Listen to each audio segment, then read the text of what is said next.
tests. It often feels like we're being tested, and perhaps we are, where our beliefs and ideas and convictions are being challenged in an ongoing way. And so the question is, how do we engage with these tests in a way that supports us in our expansiveness and our experience of spaciousness? So that's what today's conversation will be. But before we get started, let's take a minute or two to get present. Let's take a deep breath in through your nose and hold it. And imagine clean, crisp oxygen flooding into your lungs, flowing into your bloodstream, nourishing all your cells and your organs, bringing vital life energy to your body and being. And as you exhale any tension, stress, negativity, fatigue. And now let's take another deep breath in through your nose and hold it. This time, imagine brilliant, bright light lighting you up from the inside out, illuminating, electrifying, and energizing all your cells, your molecules, your electrons, and creating this brilliant beam of light from your heart out into the world. And as you exhale any remaining tension, stress, negativity, fatigue. And now let's just gently press our palms together. Very softly rub your fingers against your palms to feel the deliciousness of that sensation, the tickling, the tingling, and allow yourselves to become present to this physical sensation that brings you present to this remarkable physical form that enables you to experience life. Welcome, welcome, welcome. So good to be here with you. It's a Monday, and if the weeks just keep flying by, it's remarkable. If you guys want to engage in the conversation, please be sure that you're on the Enlightened World Network Facebook page, and hopefully I will see your comments if you enter them there. I've not seen any comments, which is why I'm not responding. So please don't feel like you're being ignored. If you're putting in comments and I don't see them, I can't respond. Anyway, so tests. How many times have you felt like you were just being tested? Like, come on, when, challenges that we get to rise to ongoingly. I can't say that there's a particular instance that is inspiring this topic at the moment, but I know that we've all experienced feeling like we were being tested, like how much endurance can we have, for instance,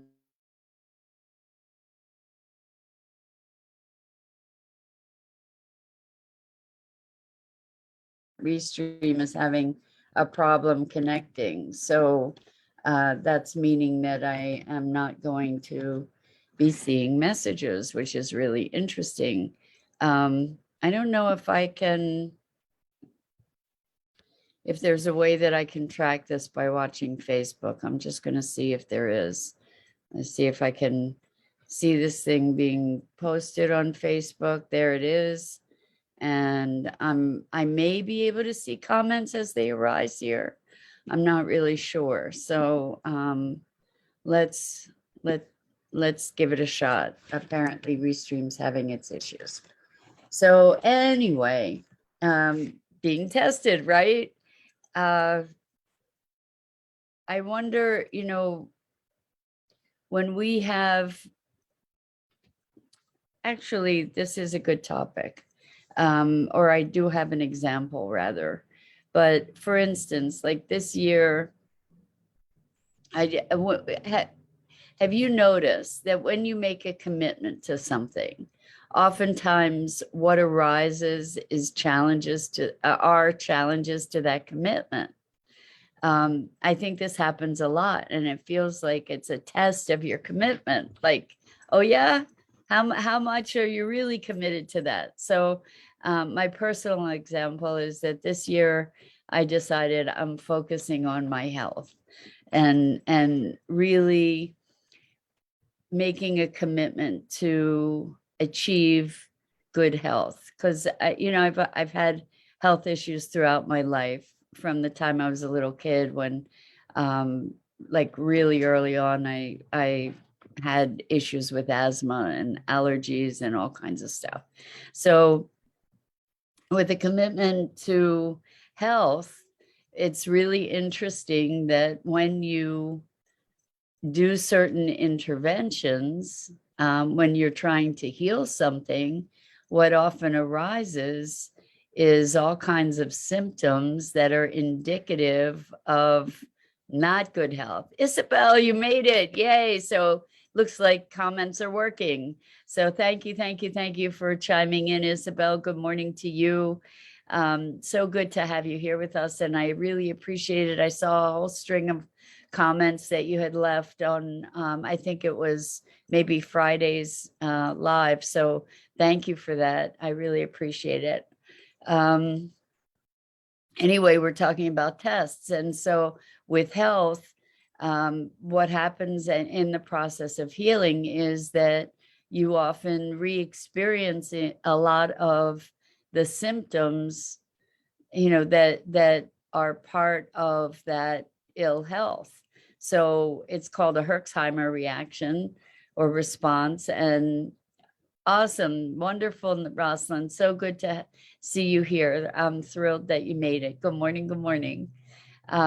Anyway, in other words, things often get worse before they get better, which becomes sort of a test of one's resolve, right? So this is something that I've noticed in this journey of my own healing, where I've had all kinds of challenges, complications on the way to my commitment to improving my health, so setbacks. And the interesting thing when we're confronted by these kinds of circumstances is, what do we do? Do we give up? Do we choose another direction? Or do we double down and reinforce our resolve? And it's interesting, because I saw myself kind of going through all those options in the process of confronting some of these obstacles that I was experiencing, these tests to my resolve, these challenges to my resolve.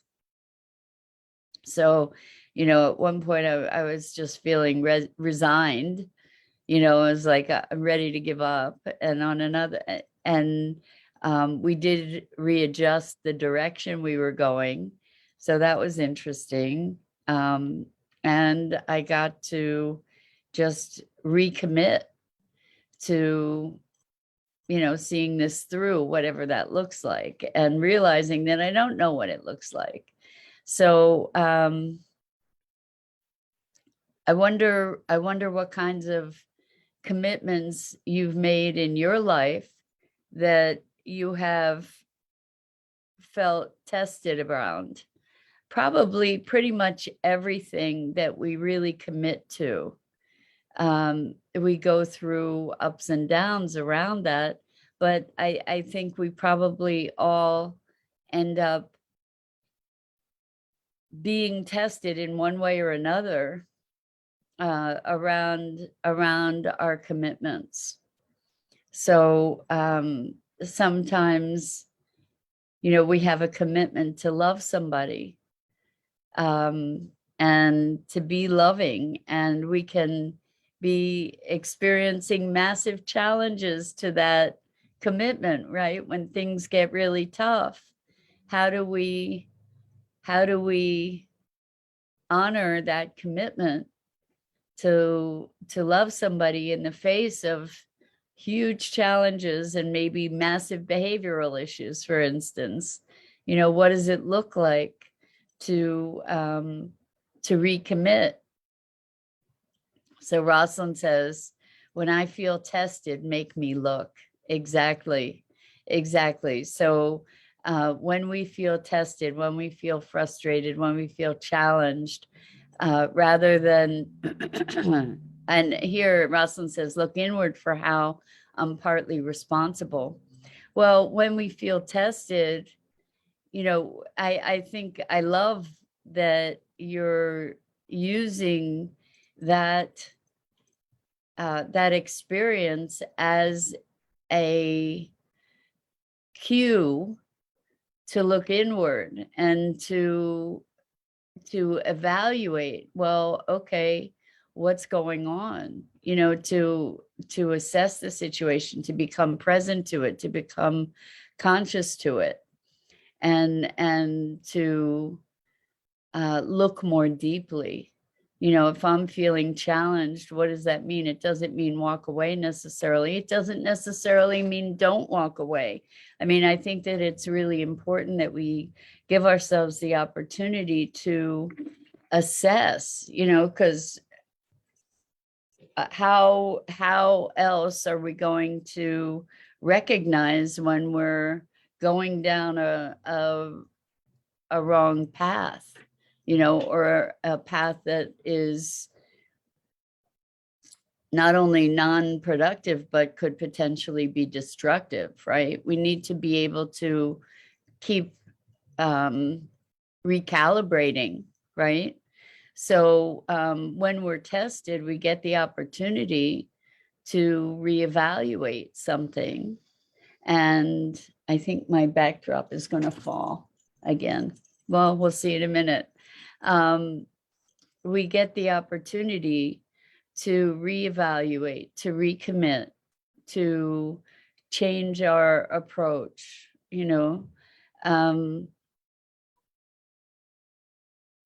I think that when we're tested, it gives us an opportunity to really evaluate our resolve, to determine what our commitment is, and to determine whether or not we want to, there it goes. Whoops.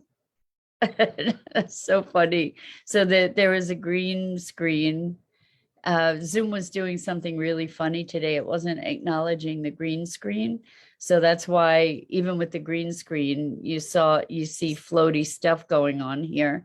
And now it's with the regular brick backdrop, but it's not recognizing that either. Anyway, to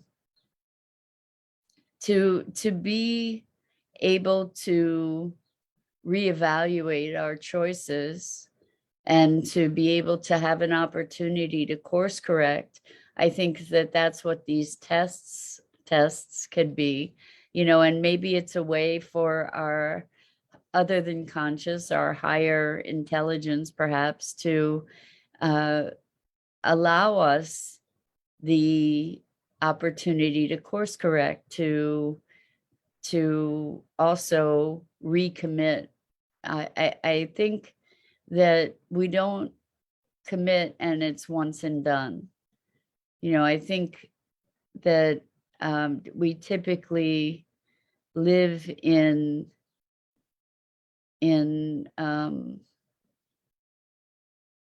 a place where we get to exercise choice over and over again. And it may be choice to not question our commitment. It may be choice to reevaluate the commitment. It may be choice to reevaluate our process. So Rosalind says, new identities and values emerge, and the emotions of anger, frustration, change to sadness of an old way dying, move into exploring, and energy returns back with acceptance. Wow, that's a mouthful there, Rosalind. So new identities and values emerge, and the emotions of anger, frustration, change to sadness of an old way dying. So it's really interesting that as we do evolve into new ways of being, that there is often a mourning of the old. And it's a complex dynamic, because oftentimes the old isn't something that is necessarily desirable, right?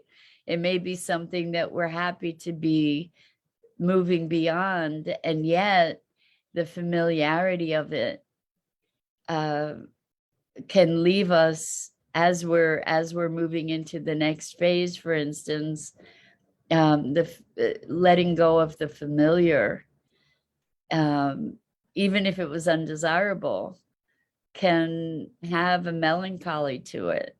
Isabel says, us show us that there's work to be done if that's bothering us.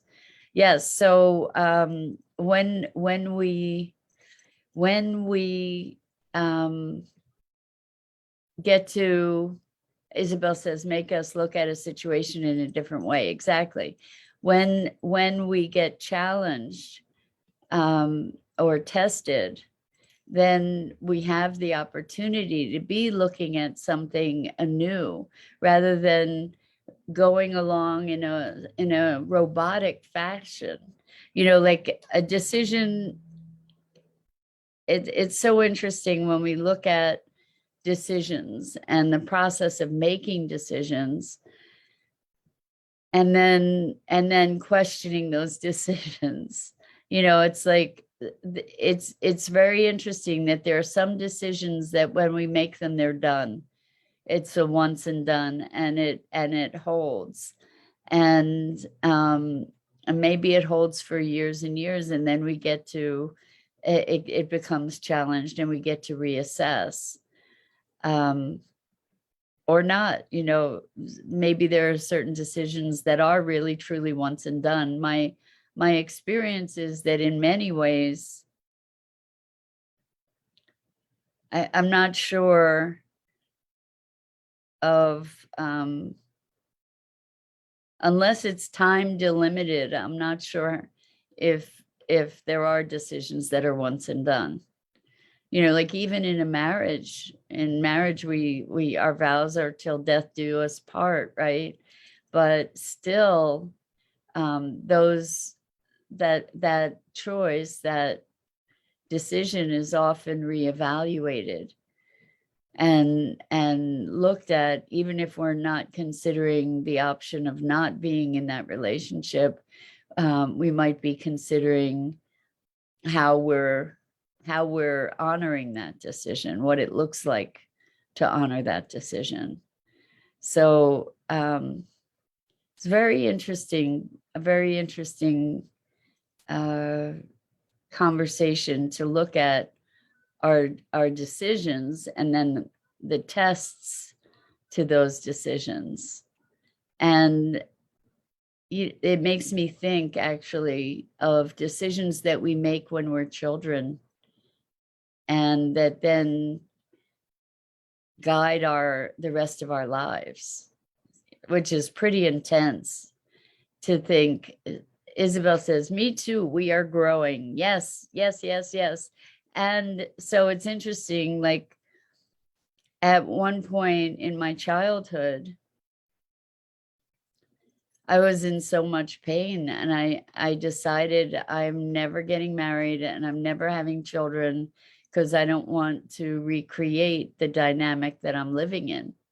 And I was young when I made that decision, and there were points in my life where I felt differently, where I wanted to make a different decision. But I think that the power of that decision from that child self,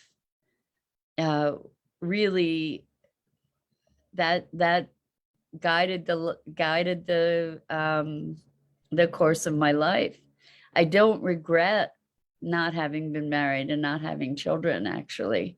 In fact, it was a good unfolding for me.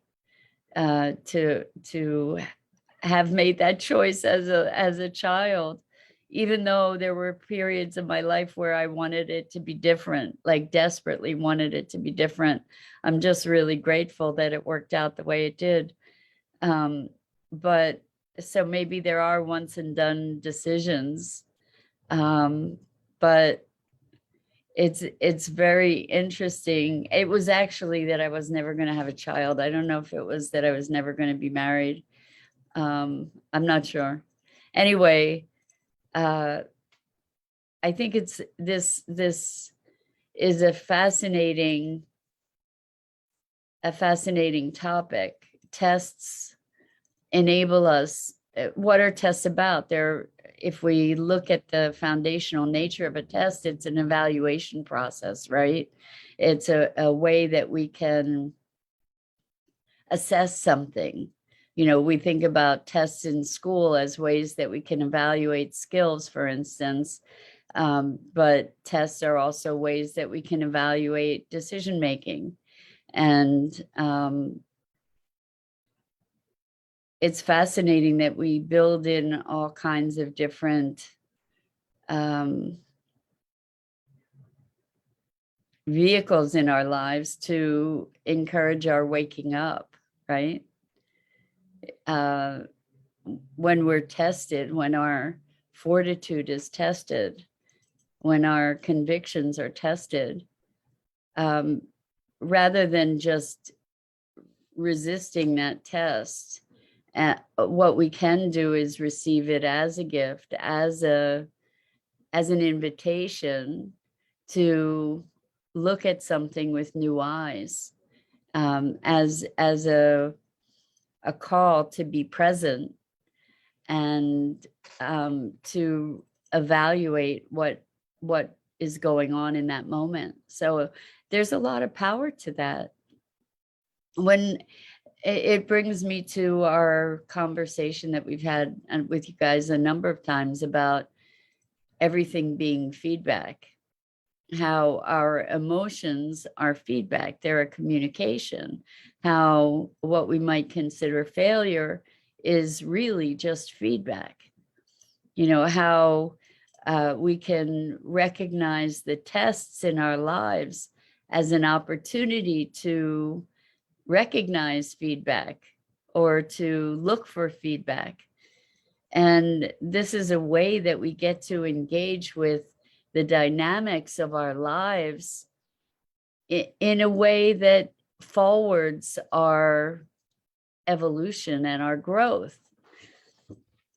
So rather than thinking that a test is something that is there to challenge the validity of something, well, maybe it is, you know, it's there to challenge something, but it doesn't mean that you're on the wrong path, but it does mean that it's maybe a great opportunity to look and to reassess and reevaluate.